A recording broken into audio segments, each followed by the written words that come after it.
ব্যবসায়ীরা সংসদে যায় রাজনীতি করার জন্য নাকি ব্যবসা করার জন্য সেটা বুঝতে হবে। ব্যবসায়ীরা যখন সংসদে বসে আইন প্রণয়ন করে, সেই আইন প্রণয়ন করে ব্যবসার সুবিধার জন্য, এবং সেইটা না বুঝলে আসলে আমরা অনেক জায়গায় বুঝবো না। ব্যবসায়ীরা রাজনীতিতে আসা বা রাজনীতি থেকে ব্যবসা করা, এই দুটোর মধ্যে যে যোগসূত্র, সেখানে এই সমস্ত কিছু রয়ে গেছে বলে আমরা মনে করি।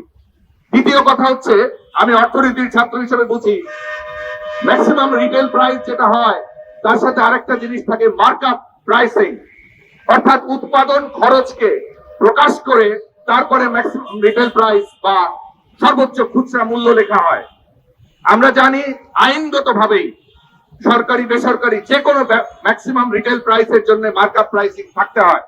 আপনারা দেখবেন 8 টাকা 10 টাকার পানির বোতল 20 টাকায় বিক্রি হয়, 5 স্টার হোটেল বা হোটেল ভেদে সেটা 50 টাকা 100 টাকা। অর্থাৎ ম্যাক্সিমাম রিটেল প্রাইস বা সর্বোচ্চ খুচরা মূল্য এক ধরনের মরীচিকা, যার মাধ্যমে এই দেশের মানুষকে সবচেয়ে বেশি শোষণ করা হচ্ছে। আজকে থেকে আমরা আন্দোলনের ডাক দিতে চাই, এখন থেকে মার্কআপ প্রাইস ঘোষণা করতে হবে, যাতে ব্যবসায়ীরা মার্কেট প্রাইস যখন ঘোষণা করবে, আইনগতভাবে সেই ঘোষণাপত্র যখন থাকবে, তখন তার সাথে মিলিয়ে ক্রেতারা ঠিকই বুঝতে পাবে যে তাকে কত টাকা প্রফিট দেওয়া হলো। এই প্রফিট ইচ্ছা মতো করার জন্য এখন যে শুধুমাত্র খুচরা মূল্য লেখা হয়, সেটা আসলে অবৈধ না হলে আমরা ভোক্তারা কোনোদিনই বুঝতে পারবো না আমাদেরকে কোথা থেকে ঠকানো হচ্ছে। এই দুটো কথাই আজকের এই দিনে বলতে চাই। ব্যবসায়ীরা এইভাবে খুচরা মূল্যকে যে কোনো ভাবে বসিয়ে নিচ্ছে সরকারের কাছ থেকে। আপনারা দেখেছেন তেলের মূল্য বাড়ানোর জন্য তারা যে মিছিল করেন, আস্তে করে একটা প্রেস রিলিজ হয়, তেলের মূল্য আগামীকাল থেকে 10 টাকা বেড়ে গেল। কিন্তু কেন বাড়লো, কোথায় বাড়লো, কিভাবে বাড়লো? আবার তেলের মূল্য যে আন্তর্জাতিক বাজারে কমে, সেই খবরটা কিন্তু আসে না।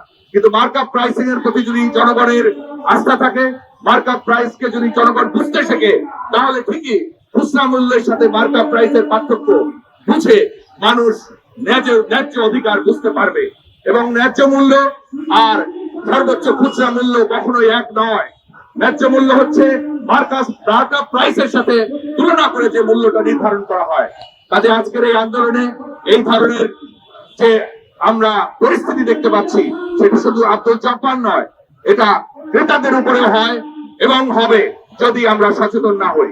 সচেতনতা মানে শুধু একটা মিছিল মিটিং নয়, যথেষ্ট পরিমাণে, বিশেষ করে যারা এখানে তরুণ আছেন, তারা অবশ্যই এই বিষয়গুলোকে সামনে আনবেন এবং আগামী দিনে পাঠ্যক্রমেও এই মার্কআপ প্রাইস, খুচরা মূল্য, এই বিষয়গুলো যদি আসে, তাহলে হয়তো মানুষ তার অধিকার বুঝবে। সবাইকে অনেক ধন্যবাদ, আপনারা ভালো থাকুন।